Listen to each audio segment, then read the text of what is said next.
પપ્પા આલ્યો તો ફઈનો ફોન છે. ફઈનો ફોન છે? લાય. હા બેન બોલો. જય શ્રી કૃષ્ણ. જય શ્રી કૃષ્ણ ભાઈ. હું બહુ બીમાર છું. મારે તને 1 મહિનો રોકાવા આવવું છે. હું વાત કરશો બેન? તું બીમાર છો? તારે 1 મહિનો રોકાવા આવવું છે? હા પણ બેન જો હું છે ને પેલા તારા ભાભીને પૂછી લઉં પછી તને ફોન કરું હો. હા હમણાં ફોન કરું. હા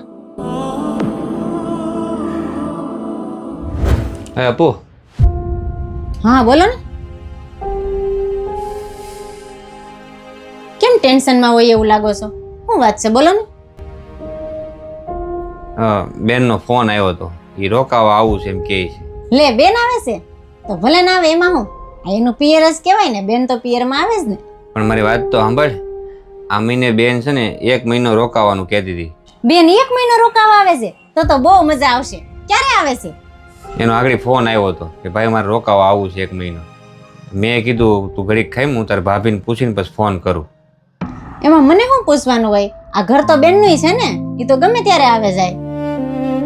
અને 1 મિનિટ, તમે એટલે ટેન્શનમાં હતા કે હું કદાચ બેન ના આવવા ના પાડી દઈ એમ? એટલે બેન 1 મહિનો રોકાવા આવે તો તને કઈ વાંધો નથી? તને કઈ ગુસ્સો નથી ને?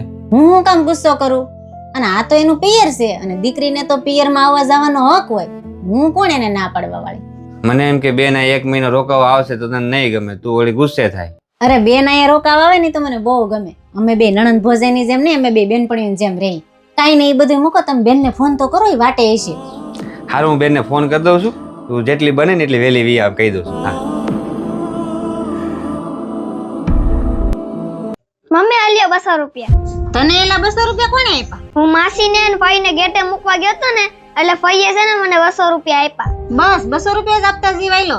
તારા ફુવાને તો બહુ સારું છે. કદાચ 1000 રૂપિયા આપ્યા હોત ને તોય પોહાય એમ છે એને. પણ મમ્મી માસીએ ખાલી 50 રૂપિયા જ આપ્યા. હા તો 50 રૂપિયા જ આપે ને. તારા માસા કેટલા મહેનતથી કમાય છે પેલા ખબર છે તને? આ 50 રૂપિયાને છે ને તું આશીર્વાદ સમજજે. આ 50 રૂપિયાના 50 લાખ થતા વાર નહીં લાગે. મમ્મી તમે શું કહો છો? મને કઈ ટપ જ નથી પડતો. કીધો આ બેટા હું તને સમજાવું. અહીંયા હા પપ્પા બોલો હવે. તું મને એક વાતનો જવાબ આપ. તારી ફઈ છે એ કોની બેન છે? તમારી. હા, એ ગમે એટલા વધારે રૂપિયા આપશે ને તો તાર મમ્મીને ઓછા જ લાગશે. તાર માસી છે એ કોની બેન છે? મમ્મીની. હા, એ ગમે એટલા ઓછા રૂપિયા આપશે ને તો એને આશીર્વાદ લાગશે. સમજાઈ ગયો? હા આન. આ હું સલાહ આપો છો તમે છોકરાઓને? કે ખારી સલાહ આપો? એ છોકરાને નહીં, પેલા તને સારી શિખામણ આપવાની જરૂર છે. મિત્રો તમારું શું કેવું છે આ વાત ઉપર કોમેન્ટ જરૂર કરજો. અને વિડીયો જો ગમ્યો હોય ને તો દરેક પરિવારને મોકલી દેજો. હું વાત કહેશો બેન?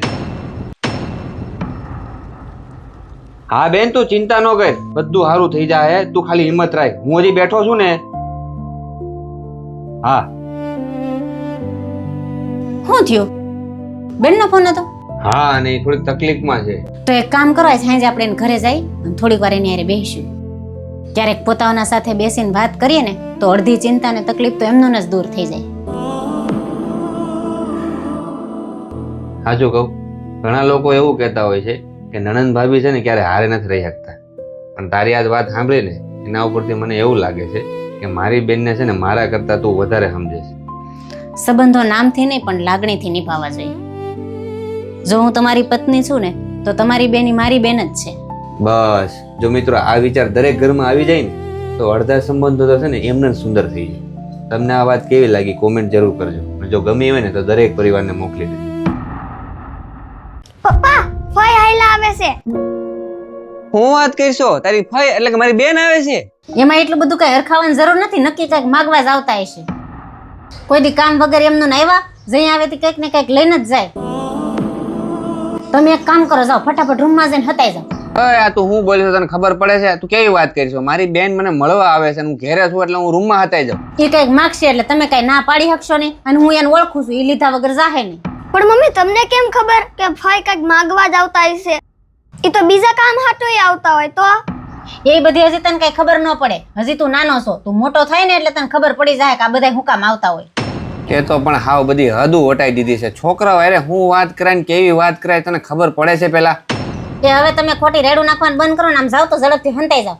એ પૂછશે ને તો હું કહી દે કામ હારું બહાર ગયા છે. બેન જ્યારે તારા લગ્ન થઈ જાય ને તું સાસરે વહી જાય ને પછી તું મને મળવા આવી ને ત્યારે હું આમ જ રૂમમાં હતાઈ જાય. બસ તારે મને મળ્યા વગર જ જવું પડશે. હવે તને કઈ બોલવાની ખબર પડે છે કે નહીં? કઈ ભાન પડે છે કે નહીં? આવું કહેવાય બેનને. નાનો હશે પણ ઝીપડો તો હાથ એકનો છે. બેનને દુઃખ ન લાગે? મમ્મી મેં ખાલી બેનને આટલું કીધું તો તમને દુઃખ લાગી ગયું ને? પણ એક બેન આજે પોતાના ભાઈને મળવા આવે છે અને ઈ ભાઈને તમે રૂમમાં હંતાઈ જવાનું કહો છો. તમે વિચારો ખાલી ભાઈ બેનને કેટલું દુઃખ લાગશે. એ નાનો છે ને તો એને બધી ખબર પડે છે કે બેનને દુઃખ થાય, પણ તને નથી ખબર પડતી.